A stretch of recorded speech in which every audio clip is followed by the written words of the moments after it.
Alright, just testing a little bit. We'll be starting in a couple of seconds actually. Oh. Interesting. Alright, oh wait. Okay, that looks a little bit better. Looks like everything's okay. Hopefully there's no echo this time. Alright guys, so hi everyone, my name is Lauren, coming at you from the Break Zone with another Opus 7 set review. This time we're going to go over Ice, and I'm going to start off with the Emperor. So it looks like, well, as a 2-drop, it's pretty cool. The effect is fairly narrow though, and let's go over the Final Fantasy Legends cards that can affect it, can trigger it as well as itself. Personally, overall, wait, where does it go? Oh, darn. Final Fantasy Legends is... Wow, okay. That's interesting. I thought it would be here, FFL, but guess it's not. Alright, let's see if I can remember all the FFL cards. Can't really do that. Okay. Well, I know a few.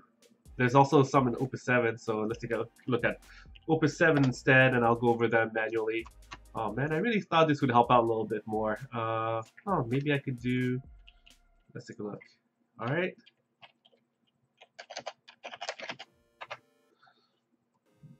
Dex home. Alright. Yay, using the other website for it. Hopefully, it'll be a little more friendly to figuring that out. There you go. Alright, the Final Fantasy Legends that can trigger it are all over here. So the effect's pretty narrow, being that the forward must cost 5 or more. Also, playing the Emperor as your first backup for 2 CP is not great, so it's more of a card that you want to play after your opponent has put out a 5 CP or more forward. And any category Final Fantasy Legends can trigger its effect after the fact, so that's pretty cool, and just in case you play the Emperor early on, or to get a little bit of a extra bonus out of it. But as I mentioned, the effect's very narrow. The cards that can trigger it obviously are mostly Opus 7 here. So these are all of them. Some of the popular ones to note, or the ones that people are anticipating to play, as Opus 7 just the street date was just last Friday. So people haven't come out and played that many decks with it yet. I have seen, for example, Adam Lane over from the RVA Returners. I mean, yeah, the RVA, from RVA, make a fire deck that had some cards in it that were pretty interesting. Also, the fact that, well, isn't Yuri's Critical Chronicles. Okay, so it seemed his deck did use Aegis and Soul, so that's pretty cool. But then again, you'd be going Fire Ice if you went in that direction, and as I mentioned, the effect is quite narrow, so wouldn't be my first choice. Okay, next up we've got Eduardo. So let's go back to the main website. Let's look up Bard. Okay. Okay, Job Bard. So these are standard units. This is a Bard. Edward is a Bard. Oh, here, let's do that a little bit so you guys can see a little bit better. Let's see who else is a Bard. Job Bard. Well, Edward's also a Bard over here, so but that's not a forward, so that's not even going to count. The other one was also not a forward, so scratch that. The only Job Bard that we have at the moment seems to be Eduardo. So unless you want to do something like, what was it? Hashmal.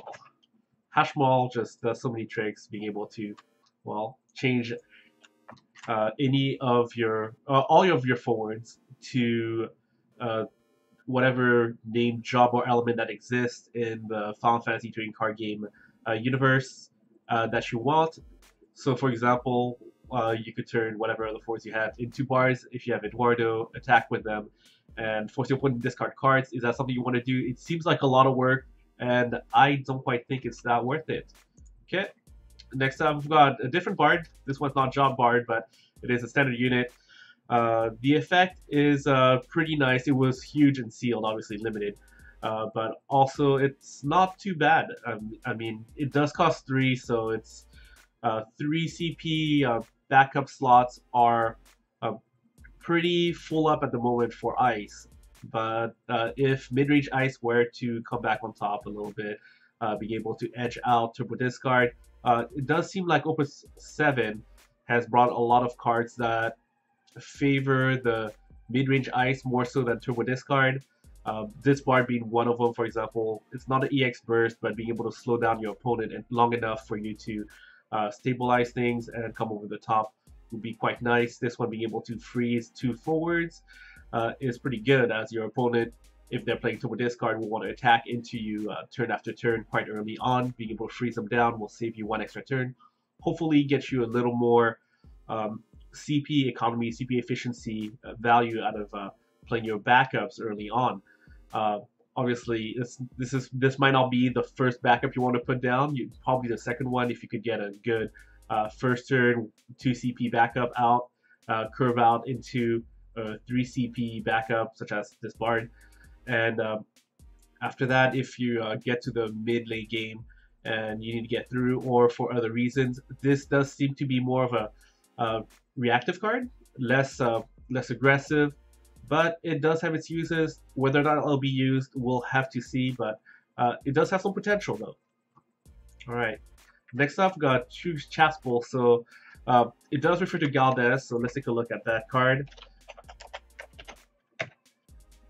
All right, there we go. For anybody not familiar with it, this card's pretty good. Keep in mind that usually you don't want to put too many light or dark cards into your deck, and so if you start to put True Chaspel in your deck, you will probably want to put maybe 2 Galdes, or perhaps 1 if you played with Camelot to be able to search it out or something like that, or maybe Spiritus. But I haven't seen Spiritus being used very much as of yet. So Galdes is already over the curve as a 3-drop 8,000 power forward with so many abilities. Being able to make it a 9k is even better. If your opponent were to, if you make it hard, if you make it so that your opponent wants to break it and you get all those effects, that's pretty nice for you, because while those effects are pretty dark, can be, you can definitely build decks around these effects. They're pretty interesting, from discarding a card to getting a monster back from the break zone, or making or trading up with up to 13,000 power forward. That's definitely good. Also, the second effect of Chew Chaspel is definitely pretty good as well. I mean, being able to dual and freeze a forward, an opposing forward, is also quite good for 2 CP backup. I think that's good. You don't even have to play Galdes for this card to be pretty good. So that's something that I do hope to see in the Opus 7 meta. All right, next up we got Gremlin. I don't feel like this really fits into the Turbo Discard package. Some people have spoken about it. It is pretty interesting, but keep in mind that when you play it, first of all, you need another card to turn into a forward. Otherwise, it doesn't do much. It's also very vulnerable, leaves you very vulnerable to things like Ramu, which is something a lot of people discussed when they were deciding whether or not they wanted to play monsters in the Opus 6 meta, and that card is still around. Maybe not too much, but even then, is a 7,000 power forward really what you're looking for in Turbo Discard? Usually you want more discard effects, things that have immediate value. Gremlin does not. Having a 7,000 power body is nice, but it's not really game breaking. And if your opponent decides to take damage from Gremlin instead of breaking it so that their forwards aren't dull and frozen, then I don't know, it feels like a little more work than it needs to be. Turbo Discard wants its effect right away, and after that the forwards are kind of set in, forget it. If you lose them, they already got their value anyways. Gremlin, on the other hand, like, will get more value after it breaks, but obviously it won't even be a forward until you turn it into one. Okay. All right, next up we got Black Mage. Let's see, water, draw 2 cards. So it if you played it with water, you could technically filter out your hand a little bit, have a bit of a Moogle effect. Keep in mind that being 2 CP, in order to get that effect, you will need to either have 2 backups, 1 water, 1 ice, or pay 3 CP and either pitch a use 1 water backup, dole it for CP, pitch an ice card, or the other way around, dole 1 ice backup for CP and then pitch a water card. Either way, it feels like it's just too much work to get it done. I don't see this being used very much. Water Ice is one of the decks that were maybe not the highest tier by the end of Opus 6, but the Vice Kings, the Ice Water Vikings decks that we saw in Australia from Chris, did use that element combination, but I don't see this card making the cut. Alright, next up we've got a different Black Mage. Being able to to choose 1 dole 4, deal 2,000 damage, that's okay. It's not game breaking. The fact that you could do it turn after turn is pretty relevant. Oh, I forgot to look up the other cards. For the relevancy of the category is actually pretty nice. Another thing to notice about Opus 7 is that your a lot of backups ended up being, you could say, somewhat reprinted or changed a little bit, but either way, a lot of backups turned out to be Opus 5, and that's going to help with title series, maybe not so much in constructed, but a recurring 2,000 damage source for Dole Forwards might be a thing, but right now I can't come up with too many combinations where I'm willing to use 2 backups. This one, obviously, but another one for the ICP required for the cost, in order to deal 2,000 damage to a Dole Forward. Alright, next up we've got Kafka, which is pretty interesting. So your opponent may discard 2 cards. Your opponent can choose not to, and if they don't, freeze all forwards your opponent control. But if your opponent has all active forwards and they're frozen, it's not going to change that. And on their turn, they will no longer be frozen, so it's not even going to affect it. So I'm not too huge on that effect. It could be pretty nice at times, but it does seem like it needs a little bit of the setup to do it. And if you play with 3 different elements, so it's interesting that there's 2 different ways to, depending on how you play Kafka. But the second one is really a little bit harder to trigger, obviously. You get different effects. That's something that we haven't, I don't think we've seen before, where depending on how you paid in CP for the card, you would get a different effect. I mean, obviously in the set, you see those 2-drop or those smaller standard units where you get an extra effect if you played it with more than 1 element. This one actually has one for mono element as well, so that's pretty interesting. And being able to choose 1 forward and up to one forward and up to 1 backup and up to 1 monster. So up to 1 of each type of character you could have on the field, and dole and freeze them. That's pretty nice, but having being able to pay for that cost with 3 different elements is something you have to build around. I mean, if you do something like what was it, Leo, for example, that wouldn't be too difficult to do as long as you have 3 backups, or maybe like 2 backups and a card of a different element to pitch for CP. Or if you had Moogle. There's a lot of Moogles out there, aren't there? Oh, wait, wrong one. Sorry. Whoops. And let's... There you go. But these Moogles are a little bit harder to... more expensive to put out. I mean, 4 CP for a backup, and all Moogle backups to control can produce CP of any element is pretty nice. If you make a Moogle deck, that's nice. It's cute, but is it enough? Is it game breaking? And I don't feel like it is. Being able to, it requires a lot of setup to put out multiple Moogles, and then after that having to pay 4 for in order to produce different elements. Is that more powerful than having a deck that's maybe 2 to 3, maybe mono element or dual element, and just kind of smash through instead? The amount of value to be able to stabilize from having multiple elements available to you instead, and still be able to play a 4 CP backup that has no extra enter the field effects. might not be enough. And doing all that setup in order to play a Kefka, that's really reaching in my opinion. So I would actually skip on trying to get that second effect. It's not impossible, but it would be difficult. Wouldn't be as hard if you had Shantoto, for example, honestly. Um, as well, even the other one, but I don't love this card, even though it's 2 CP. First of all, it's named Shantoto, so if you have this card out, you can't play the other one. And you still have to spend one element in order to turn this one into an element other than light and dark to be able to dodge for CP. So it takes a bunch of work to make it work, and instead I'd rather safely play like, come on, oh there we go. Maybe 2 of these in the deck. Maybe have a star symbol, be able to search it out. And if you play, for example, Ice Earth, had Shantoto out, played the Kefka, and had an Earth backup, an Ice backup, and turn Shantoto into a different element. Use a different element CP when you dual Shantoto for it, for resources, then you would be able to trigger that second effect. But is that game breaking? It seems like a lot of work again. So we're going to move on to the next card, Goblin. So the discard effect is the one I like to look at first because you don't have to pay the CP to get it. Being able to deal 3,000 damage to a dull forward can be relevant, especially if you don't have to pay anything extra for it. So just pitching a card for the effect is quite nice.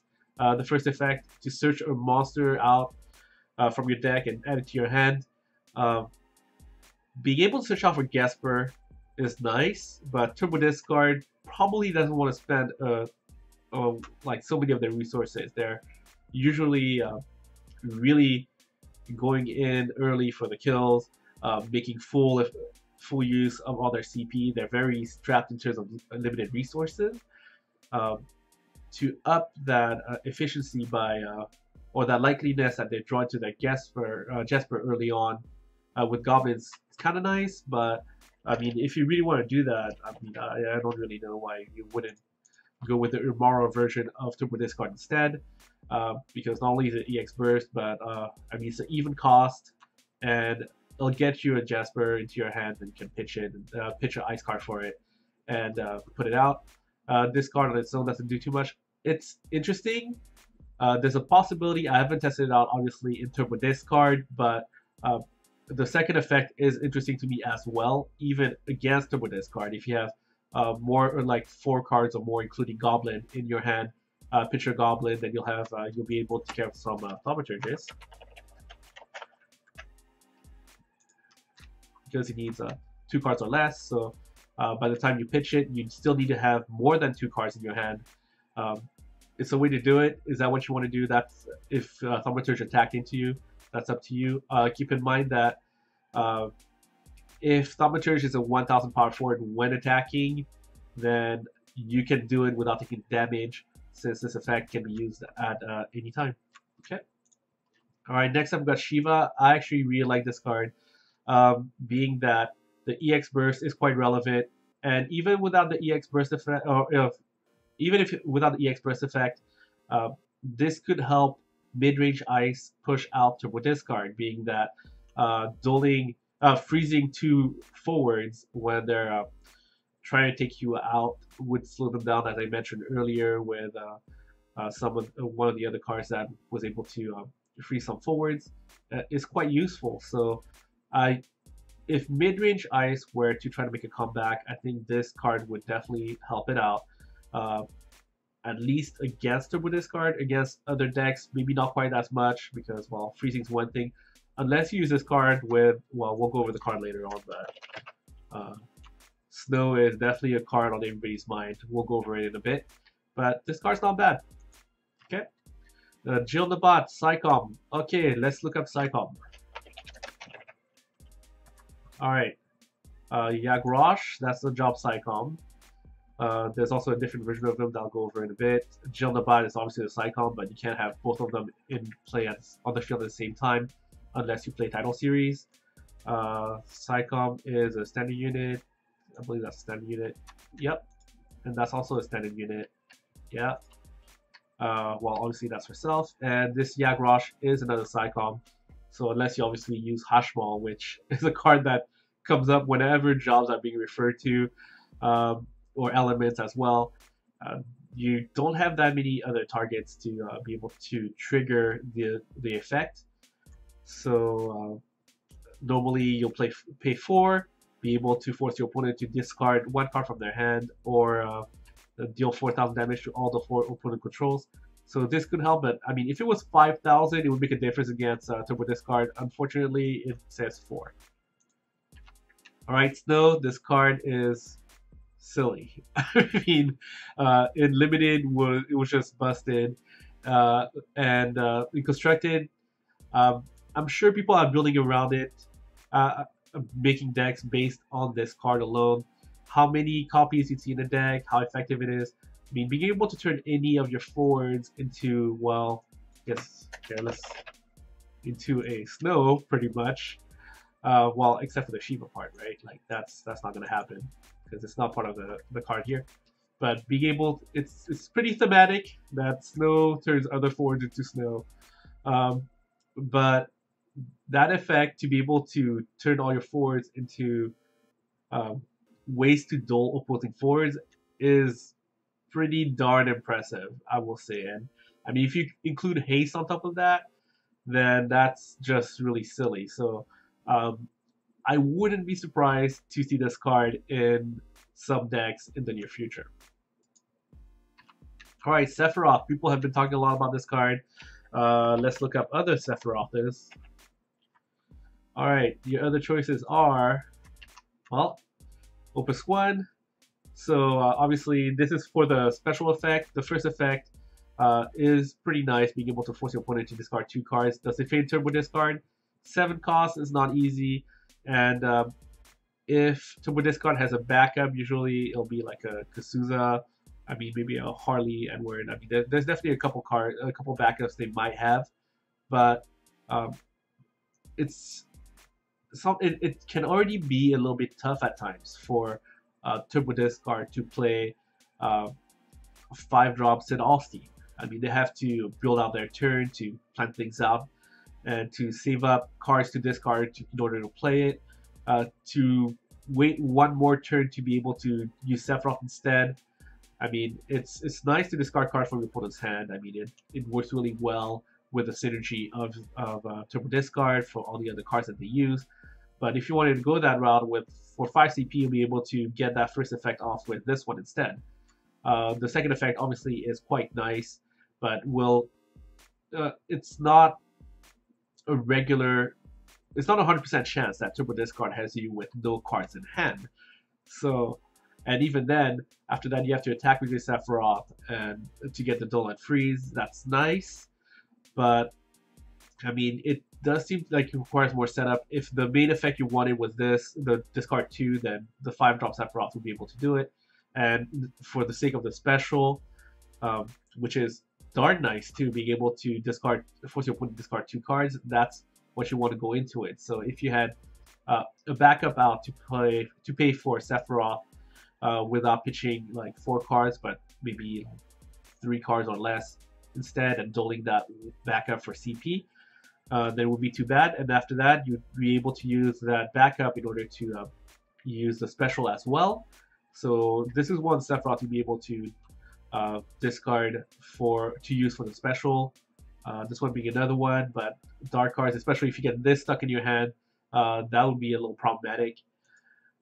This one is, I haven't seen this one used very much at all, if ever.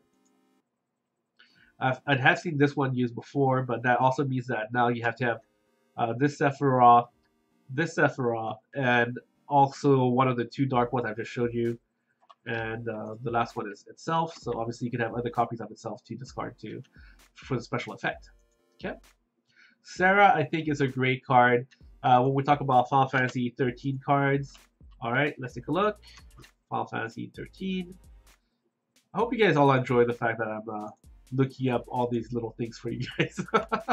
And hold on. Characters. Yeah, so that's good. Alright, so there definitely are a lot of Final Fantasy 13 characters available to you to trigger that effect. I mean, this is pretty ridiculous. Alright, like 13 has not been, including monsters, by the way. 13 has not been a foregone title by any mean, and having something like lightning, for example, to go along with it would be able to give her haste, and also dull 2 forwards the turn she enters the field, so that's pretty good. In Talos series, she's going to be super busted, but even then, and on top of that, since she's a forward, you'll be able to, hopefully I'm not scrolling too fast and burning your eyes, you'll be able to search her out in the same element with Mark 13-2. You know, that was a little guide actually in the game if you didn't play it. Cute little thing. And yeah, this card's good. I would test it out. Maybe not in Turbo Discard, but in other decks. And even in Turbo Discard, there's a small chance that people want to use it because I think Turbo Discard does run, where is she? This version of Jill every once in a while. So there's a possibility Turbo Discard uses this card as well. But for there's other tempo decks that would definitely or any deck that uses other 13 characters could make use of Sarah. Alright, Terra. She is definitely interesting. If you want to use Shiva...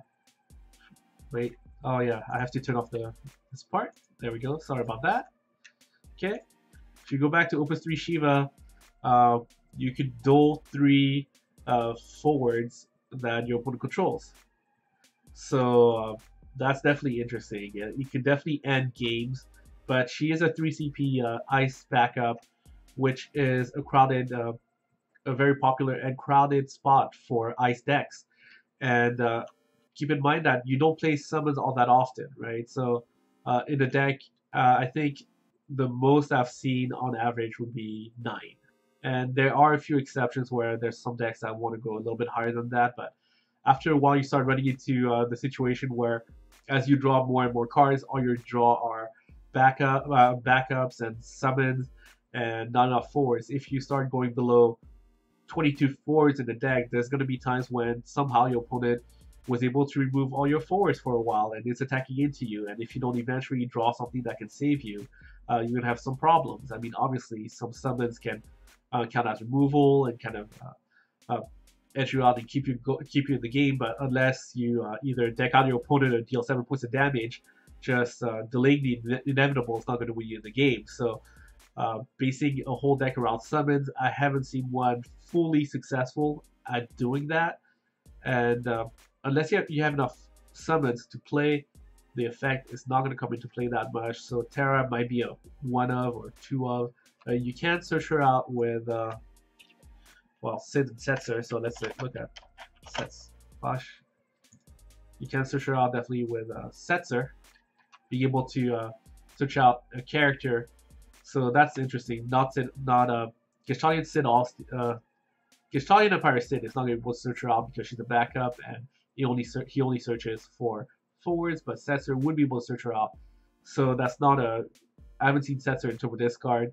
So that's more of a mid-range ice. So there's a possibility it gets played. I think it does take a decent amount of setup and deck building to make full use of this card. And if you make her as a 1 of, you won't be able to use her as much. So there's a small chance she's used. But if she is used efficiently with Opus 3 Shiva, she is going to be very good. Alright, Time Mage. Opus Category 5. Let's see, 1/4 controls Dull and Freeze It. That's pretty nice. Keep in mind that, well, if anybody's been keeping up with some of the new products that have been coming out, the Villains and Heroes 2-player deck does have 3 copies of Genesis. And wait, did I put the sound on? Yeah, it's on. Oops. All right, so. Wait, one more second. Let me check something. Sounds off. Perfect. Okay, it's not echoing. So just double checking. I'm still traumatized by that first stream I did where there was all that echoing. So for 1 more CP, you would be able to get plus 2,000 power and a discard on attack. So yes, this is a multi-card. Well, this is a unique, but I mean, you know, you compare the two, and unless you're talking about title series being able to get that effect, I mean, I would definitely play Genesis over Time Mage. Okay. Babliz goes well with, let's see, Rain. You'll be able to search it out with it. Obviously, card named Shiva. Oh, you'll get a plus 1,000 power, by the way, from Rain if they're both on the field at the same time. And card named Shiva. All right. Okay, so we got the Shiva. We haven't seen that one in a long time, but Shiva.deck does exist where you, and I'll talk about it when I go over the other Shiva that actually takes advantage of it. This Shiva is very popular. The Shiva just came out. I think it'd be okay in mid-range ice. And this one is the one that's the key part of Shiva.deck. So would be interesting though. Keep in mind that it's a choose one duel forward. So don't try to. So it works if they don't have Brave, or if they're attacking into you, being able to remove them at that time, or if you duel and froze them somehow. It's interesting. I don't know if it's gonna make the cut. If anybody is actually gonna make any rain and triple element, like all those little guys, those little forwards that count as monsters in all situation. I don't know if anybody's gonna make a deck based on that, but I mean it's cute. All right, so Mystic Knight. Let's see. You could reactivate 2 backups. That's kind of nice. I think that's really what we're looking at. Cost required to cast ice summons reduced by 1. Cannot become 0. Keep in mind that official ruling is that this effect only affects you. It's not you and your opponent, so it's only the controller of Mystic Knight will get that cost reduction to ice summons. But I suppose if you made an ice summons deck based on Mystic Knight as well as the Terra backup that we talked about a little while ago, with enough Shivas and everything, something could happen. But the Shivas that require you to choose a duel forward, or like Glass Yellow Bolas, for example, if you play the summon, it will trigger Terra, but Terra will resolve before the summon. But that won't really matter that much, because unless the forward is already dull, you cannot target it. You cannot play that summon targeting that forward that is currently active in hopes for Terra to dull it, because Terra will dull it after you've already called the target. The target is not currently valid for you, so unless you found a way to dull it somehow, maybe by playing a different summon that would allow you to dull a bunch of forwards or that forward itself, using the Terra trigger, following that up with one of the Shivas, such as this one, that require a dull forward as a target. That could work at that point, but even then, I mean, it seems like a lot of setup. Alright, Unaleska. Cute. I really like the Pictologia art personally. Let's see. Choose one forward. Discard someone for hand. Dull freeze it.